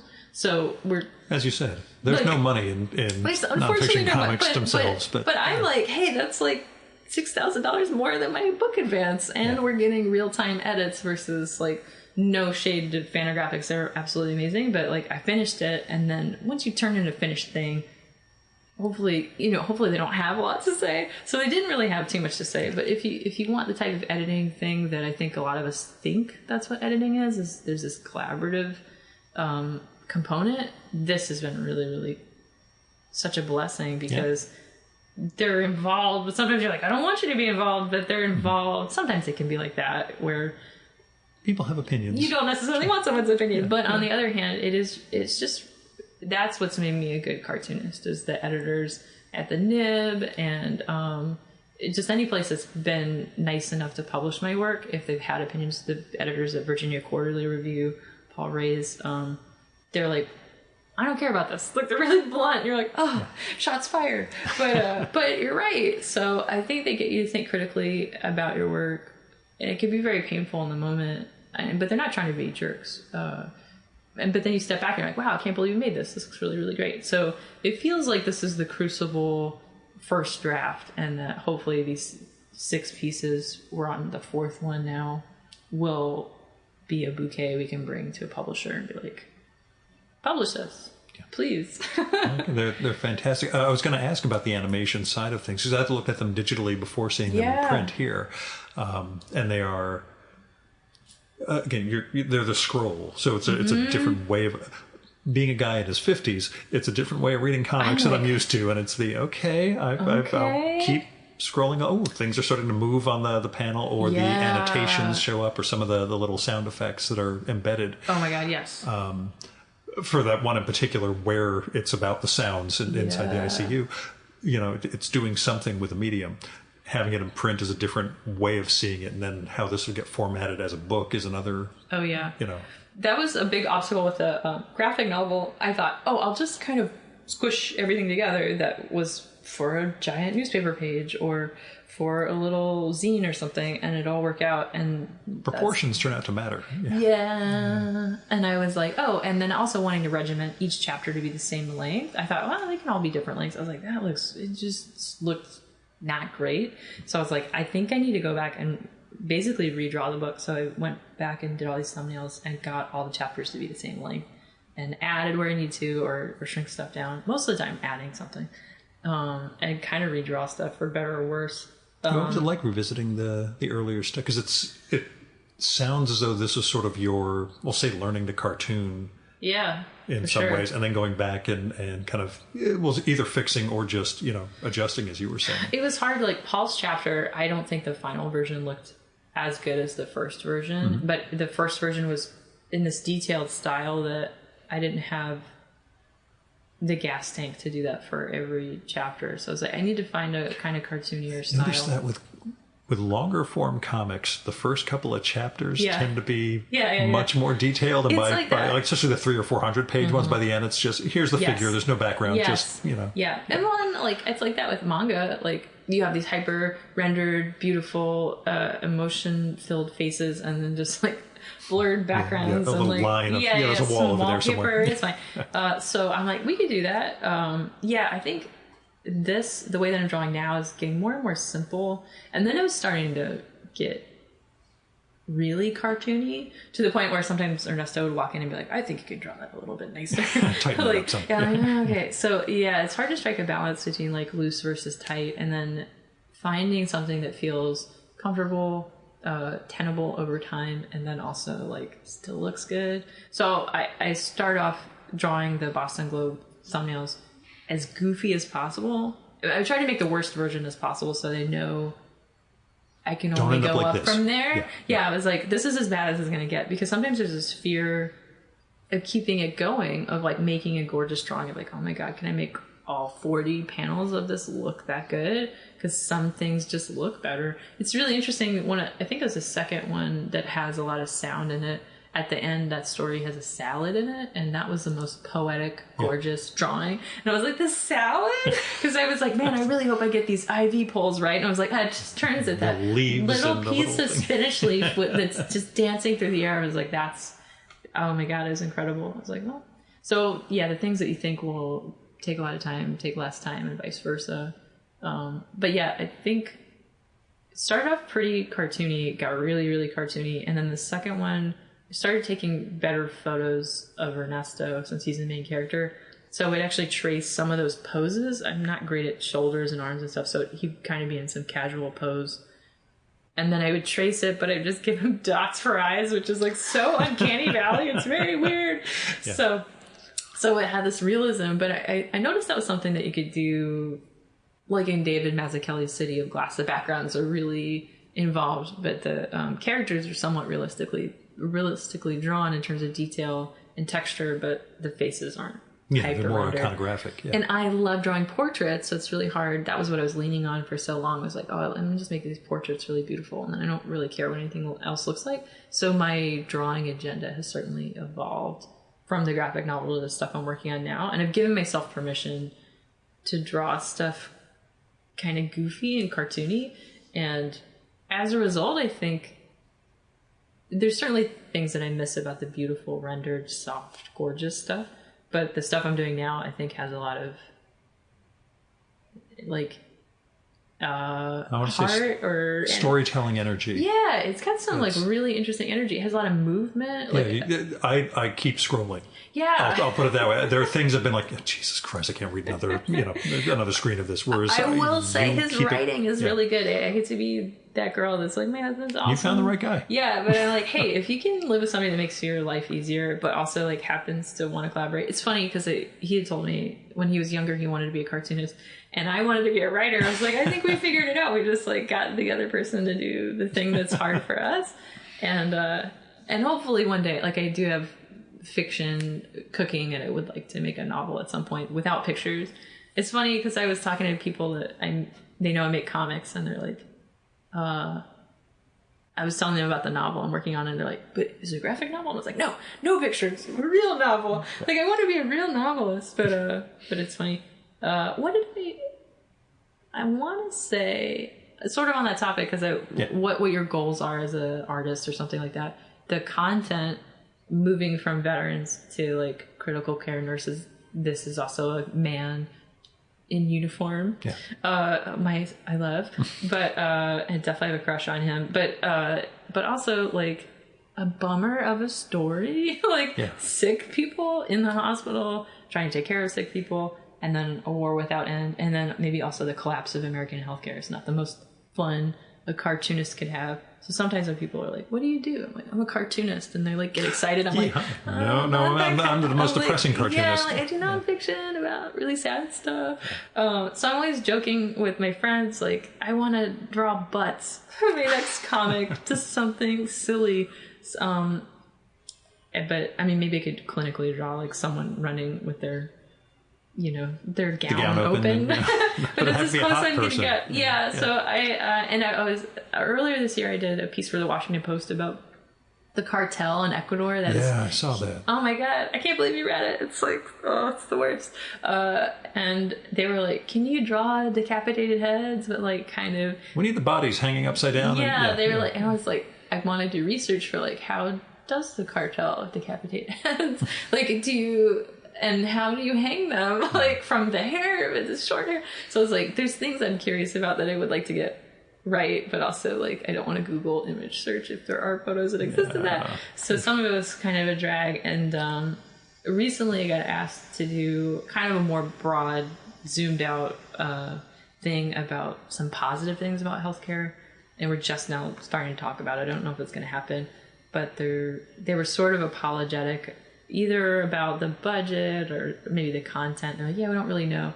I was like, I am so happy to do this because it's like it has a different energy. But I think out of all the things I've done so far, I'm really excited about the work my husband and I are doing about the ICU, because there are a lot of things that people don't understand about healthcare, and also end of life care and how medicine doesn't really serve making people well some of the time, even though that is something that it's there keeping for. them alive as opposed to and that's not always like the best. I'm not like not that my opinion matters, but like I'm not talking about like physician assisted suicide or something like that. I'm just like the nature of like sick people that are very, very sick.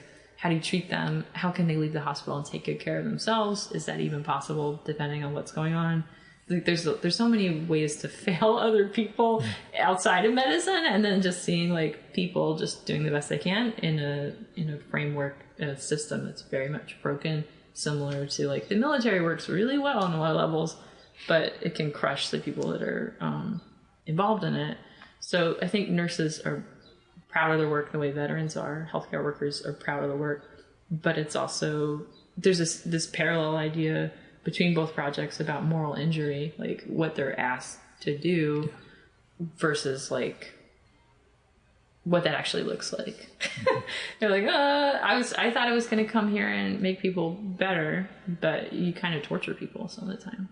So another knee-slapping good nonfiction project I'm delighted to be a part of. Yeah, it's beautiful work and necessary work, so you got to feel like you're doing something good in the world. And also, that guy at the open house, so it was like, who can write sad funny kind of well? Ernesto certainly writes that really well. It's a lot of really heavy stuff, and then... But there are moments of lightness, or at least human... levity, for sure. Yeah, and then when we're going through the script, something snarky will be said to some other person, and then Ernesto will be like, that's a joke. I put a joke in there. It's like, I know, it's great. It's really, really good. We're trying to get... You met our cat. We're trying to get her in the next installment, and then also we're at the hospital for some of it, but we also are outside of the hospital, and I'm becoming a character in that episode. I don't know if that's something that's going to continue, but I was really surprised because he's just like, oh, here's what I wrote. And I was reading it and I was like, oh my God, Wait a second, I'm in this. And I felt kind of like, oh no, because I've been drawing him and kind of hiding out and enjoying myself and just kind of being a fangirl for what the story's about and his uniform and stuff. And now I'm like, oh no, I like drawing myself. I don't mind because I won't offend anybody if I make myself look ridiculous. I'm not worried about it, but it was weird to be like part of the story. I hadn't really someone seen else's myself. perception of Yeah. And I've always been like, I'm not doing memoir, but yeah, him writing about me as a character in what he's doing, I'm like, oh, okay.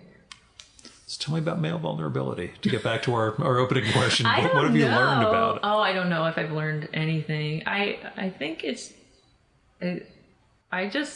sounds silly, but I like men and I like manliness, but I also I think there's a lot of nuance and for any experience or any gender expression, but I don't know. I really don't know where that originated from, but it was something. I don't think I've been like great at being a lady, I guess. Like, I mean, I identify as female, cisgender, run of the mill, like. Yeah. I'm a lady. I feel like a lady. The fact that you use the word lady is something I find charming. So I consider myself a lady. I occasionally use gal just to be funny. But gals being chicks, you know what I mean? But like woman. I'm not like I'm shy. I'm not like hyper empowered. And I appreciate conversations like that about femininity. And it's not that those conversations lose sight of like. I just feel like guys need to get a shout out on the mic sometimes. And for whatever reason, I find them endearing. And then I think there's this idea of like there's only one way to be like a cisgender heteronormative dude in the world. And like be a man and be in the military. And nursing is mostly women. It's a female dominated enterprise. And what's it like being a dude, you know? And you're wearing these like genderless weird pajamas, like so like masculinity can kind of be a stand-in for strength, like, oh, that person knows what to do. So there's this idea that like I don't know what's going on. Just because I'm a guy doesn't mean I know what's going on.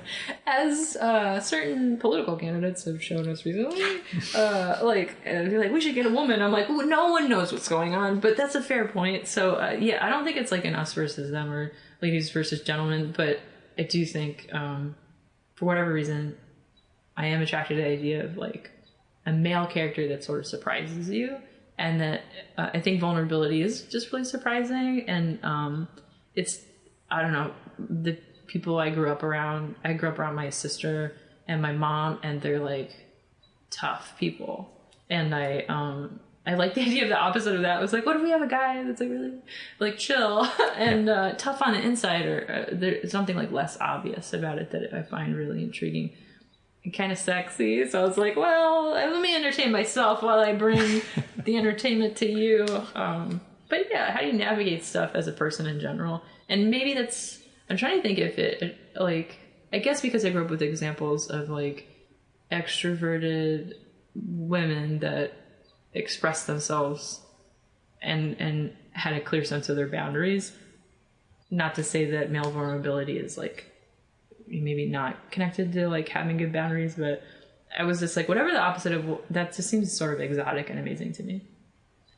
I don't know why, if that's right or wrong, but it's what I like. Everybody's into something. Yep, we got our, I'll say fetishes, but yeah, you know, let's just cartoonist kinks. Yeah.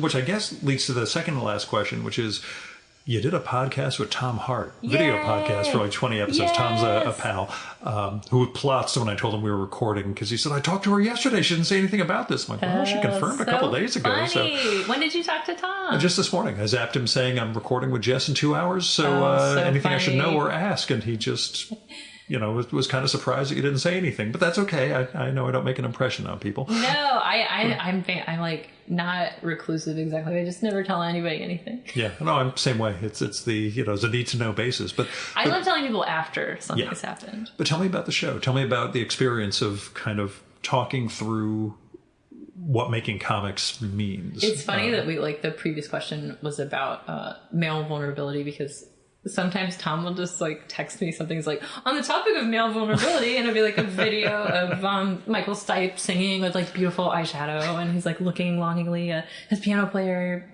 and frequently, like more often than not, if Tom is texting me about something not related to the Sequential Artist Workshop, it's about like, hey, this is in your wheelhouse. Yeah. And there are different ways to be a man. It's nice. It's nice to like.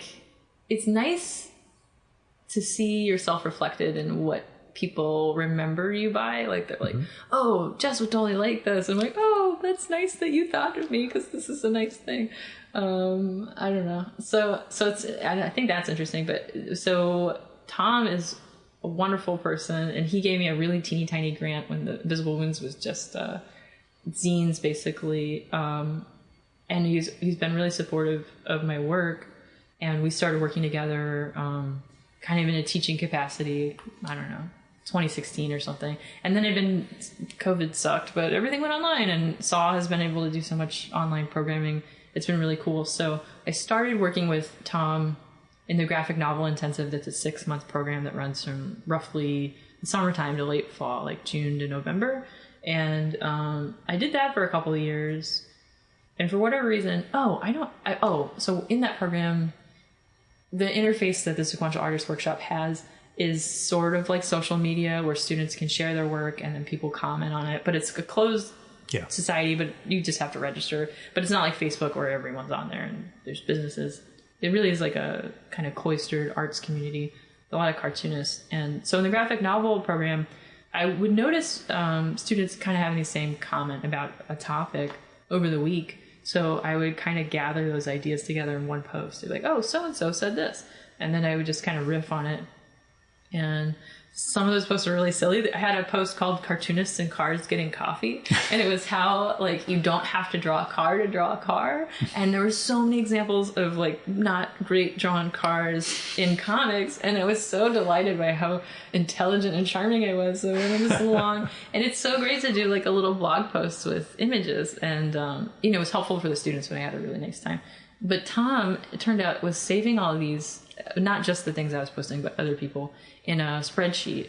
And then he's like, Jess, I think this could be a book. I was like, really? And I was like, that sounds like a great idea. And then he's like, oh, how would I pay you to make a book? I was like, sounds great.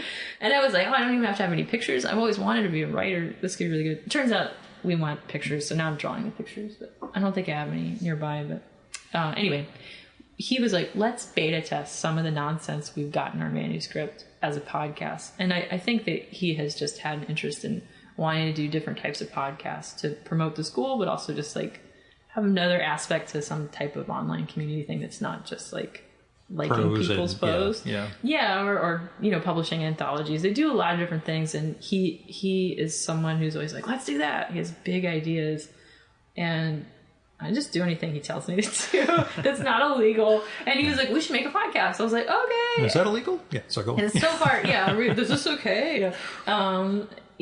So the Terrible Anvil is the podcast we did 20 episodes of. It's the first season we just ran from January to May, and we're going to try to do a second season in the fall. And I don't know how we've been kind of toying with different themes for the second season. It could be pretty different, but the stuff that we published so far, the 20 episodes, available where this podcast is also available probably. I'll have a link to it in the show notes for this one. Cool. I was like, I don't want to regurgitate what you just told me about the RSS feed because I don't understand how it works. And Tom handled a lot of that stuff, and we have not a lot, but we have a few magical elves that help us trying to get this stuff onto YouTube. So it's on YouTube, it's on Spotify and other places like that. And we were just basically talking about how hard it was to make comics, and reflecting some of the things that the students have said to us about how to make stuff. Like, how do I do this? Should I be on social media? How do I letter? Can I not do that? Basically, can I get out of this if I don't want to do it? And how do you do it? And what are some other ideas? So we try to offer examples, and we always think that the episodes will be like 20 minutes, and they always run about an hour. And I never think I have anything to say. It turns out we have lots of really great ideas. But we didn't do a lot of pre-gaming. We have some loose notes. And then the themes, I was picking them from basically the table of contents of the book that I'm writing about how to make comics, basically for beginners, someone like me that is still figuring out how to do it. And it was really, really fun. I've always been interested in trying to make more educational content on YouTube. So I love that Tom forces me to do stuff I'm too lazy to do on my own. And he mailed me a microphone and was like, we're going to do it. And I was like, okay. And so I would rent the room at the library, and the Wi-Fi was better. There is a really funny episode later in the series where the power goes out at the library, and I call him on his phone, and I'm like, Tom, can you hear me? And it's a great episode. I don't even know what we were talking about, but working around the problem. Yeah, we're just like, oh, it's so hard. But it's funny because I think at least for the last year or so, Tom and I both haven't really been making comics. Like, I'll do it if I'm being paid and I have a deadline, but I'm not doing this like generated artsy fartsy, like whatever I want. I'm not drawing the butts I want to draw. And Tom wasn't drawing either, but he started making music, and I'm pretty sure he says like he knows it's terrible, but he's doing it anyway. And he says that in the Patreon post. Yeah. He's like, this is the worst thing ever. Come have a listen. And he was interested in just publishing stuff and making stuff and being a little less precious with it. So we're both what I feel like recovering cartoonists that are talking about comics. But like, here we are, and we'll tell you how to do it or not if you don't want to. Well, we're getting out of it. Yeah. So it was weird to be like an expert, but also kind of have this like, not disdain, but like a little bit of a remove from it, where we've seen some stuff. The perspective. Perspective for sure. So we're hoping that our pain is someone else's gain, I guess. But I mean, I think he was like, just make this book. It should be helpful. And then we weren't really sure if the podcast was going to be useful at all, but I think there's even an episode about having low expectations. And I think that was something that was the driving force of our enterprise. We're both like, just make a podcast and it should be fine. And that turns out to be the 2-hour one that has the most downloads of all. Yeah, so funny, right? I know. And they're like, we do everything like as nice as we can. It's like, I forget how he said it to Tom. It's like decent production value, but like, or I think we were like, quality content, low production value. He mentioned the show to me, he's like, and we paid no attention to production because I think he wanted to just make sure it was a conscious decision, not Gil is going to sneer at this. No, he's like, just so you know what you're doing, and we don't know what we're doing. So we were like, just so you know, audience, we don't know what we're doing, and you probably don't either. And here's how you navigate not knowing what you're doing. So, real last question, which I always ask guests: what are you reading? I just gave up on The Odd Woman in the City by Vivian Gornick. It's like a 200-page memoir about walking in New York. And I thought it was going to be more about walking, but it's kind of like an older lady's looking back. I don't know if you've read it. Oh, yes, I have. I've recorded with her around it, I think. My God, she's amazing. So I love her. It was only a remote, so I didn't get to sit down with her. So I love her. I think her work is really amazing, but for some reason I just... if it doesn't click, it doesn't click. The parts of it... So The Situation and Story is another book that she wrote that I read earlier this year in service of like trying to be a better teacher and a better writer. But this one I was like, I have a sort of idea about one of the people I studied with at Boston University, a comic about her, and she talked about walking around New York during the pandemic, and it's something that showed up in one of her novels. So I was like, I want to read books about women walking around New York. It turns out that's like a library catalog listing that you can just hyperlink, and there it is. So I was trying to read that book, and I there's like 50 pages left, and I just got to the point where I decided I wasn't going to finish it. Sorry, Vivian Gornick, if you're listening, I love your work, but I don't think she's a huge podcast listener. Although maybe when she's walking in the city, she's got AirPods in. Who has the time? She had a lot of really beautiful moments, and she's a fabulous writer. But there were also just parts of it that felt a little dated, and not in a bad way. Like I can get down, but I was just like, I don't know. I'm done. Some of it was I don't want to say axe grinding, but just catching up on things from the 1950s. And I'm like, it's not like that anymore. Yeah. So, although a friend of mine, well, not a friend, another past guest who is one of her walking mates in the city tells me it is one of the most wonderful experiences in the world, just walking around New York with Vivian. It's a great pastime. If you can ever go to New York, walk around. One of Tom Hart's mutual friends, I guess. Tim Kreider, he's a writer and a cartoonist. Frequently, we would call each other up if one of us had an errand to run. He'd be like, I have to go to the post office. Do you want to come? And I'd be like, yes. And always one time he's like, I have to return a jazz CD. I was like, you listen to CDs? He's like, that's not important. And, we just like off on an errand. And it's really fun to walk around New York with a friend, for sure. So that part of it I really enjoyed. And I hope it will inform the comic. I had pitched it to a place. I don't know if it's going to run.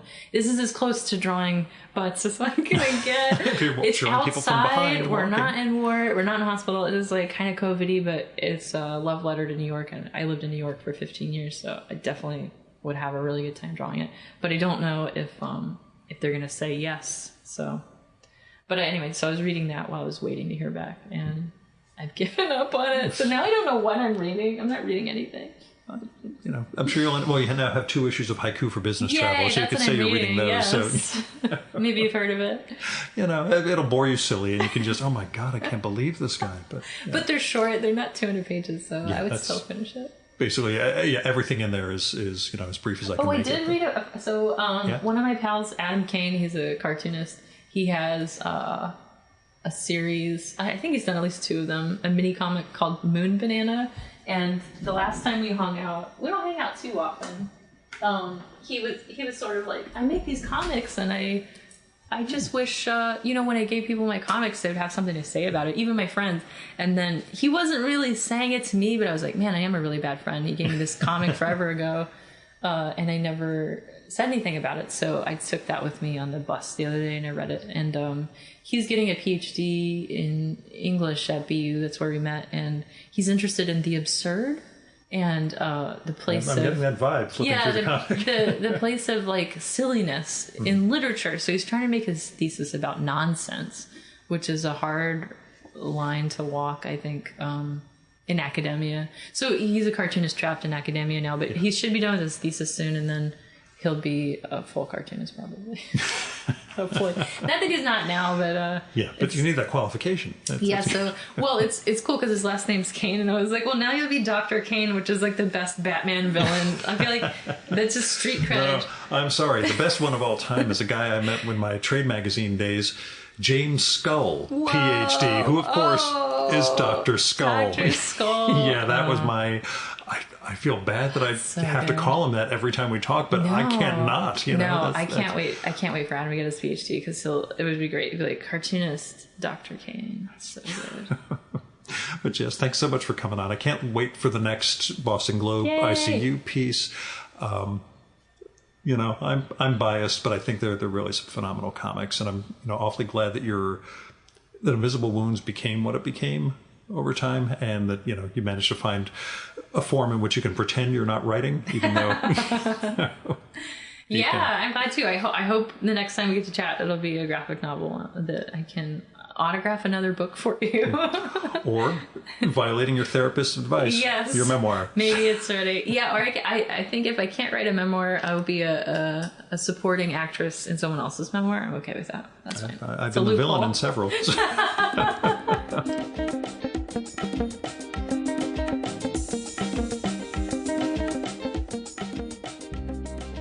And that was Jess Ruliffson. Go check out Invisible Wounds from Fantagraphics and visit her site, jessruliffson.com, to learn more of her other work, like those great Boston Globe comics about the ICU she's doing with her husband. Also, check out the Terrible Anvil video podcast she does with Tom Hart. I'll have links to all that in the show and episode notes for this one, but jessruliffson.com is JessRuliffson.com. You can support the Virtual Memories Show by telling other people about it. Let them know this compulsive maniac keeps putting out a conversation every week with interesting cultural figures and just has these really great conversations with writers and artists and cartoonists and all sorts of folks. You can also help out the show by telling me what you like and don't like about it, or who you'd like to hear me record with, or what movie or TV show or book or comic or piece of music or theater or art exhibition or whatever you think I should check out and turn listeners on to. You can do that by sending me a postcard or a letter. I put my mailing address at the bottom of the newsletter that I send out twice a week. Also, you should sign up for the newsletter that I send out twice a week. That is buttondown.email/VMSpod. You can send me an email, DM if we're connected on Instagram or Blue Sky, or you can use my Google Voice number, which is 973-869-9659. That goes directly to voicemail, so you don't have to worry about getting stuck in an awkward conversation with me. And messages can be up to 3 minutes long. So you go longer than that, you'll get cut off. Just call back and leave another message. And let me know if it would be okay to include your message in an upcoming episode of the show. You might have something interesting to share with listeners, but I'd never run something like that without the speaker's permission. So, let me know. Now, if you got money to spare, don't give it to me. I am going to ask you for money around the end of the year when I try to crowdfund the book that I've been making for 2024. It's called Guest Host. It's going to be Instax photos from my 2024 podcast sessions and hangouts with past guests. But the pictures won't be of the guests. They'll be of things in their environment or emblems of theirs. Anyway, it'll also have some writing that'll be incomprehensible. The important thing is, if you've got money, help other people, help institutions in need. With people, you can go through like Kickstarter, Indiegogo, Crowdfunder, Patreon. You'll find ways to help or GoFundMe. That's a big one. You'll find people in need of money to make medical bills or car payments or veterinary bills or rent, or even getting an artistic project off the ground. And just a couple of dollars might be able to make a real difference in their lives. Now, with institutions, I give to my local food bank and World Central Kitchen every month, make occasional election contributions because I'm a lobbyist by day. That's part of what I do. But you can give to Freedom Funds, Planned Parenthood, election funds in the right causes.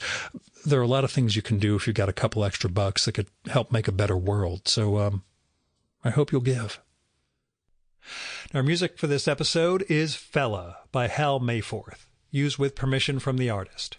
You should visit my archives to check out my episode with Hal from the summer of 2018 and learn more about his art and painting. And you can listen to his music at soundcloud.com/Mayforth. And that's MAY4TH. And that's it for this week's episode of the Virtual Memories Show. Thanks so much for listening. We'll be back next week with another great conversation. You can subscribe to the Virtual Memories Show and download past episodes at the iTunes Store. You can also find all our episodes and get on our email list at either of our websites, vmspod.com or chimeraobscura.com/VM. You can also follow the Virtual Memories Show on Twitter and Instagram at VMSpod, at virtualmemoriespodcast.tumblr.com, and on YouTube, Spotify, and TuneIn.com by searching for Virtual Memories Show. And if you like this podcast, please tell your pals, talk it up on social media, and go to iTunes, look up the Virtual Memories Show, and leave a rating and maybe a review for us. It all goes to helping us build a bigger audience. Now, you've been listening to the Virtual Memories Show.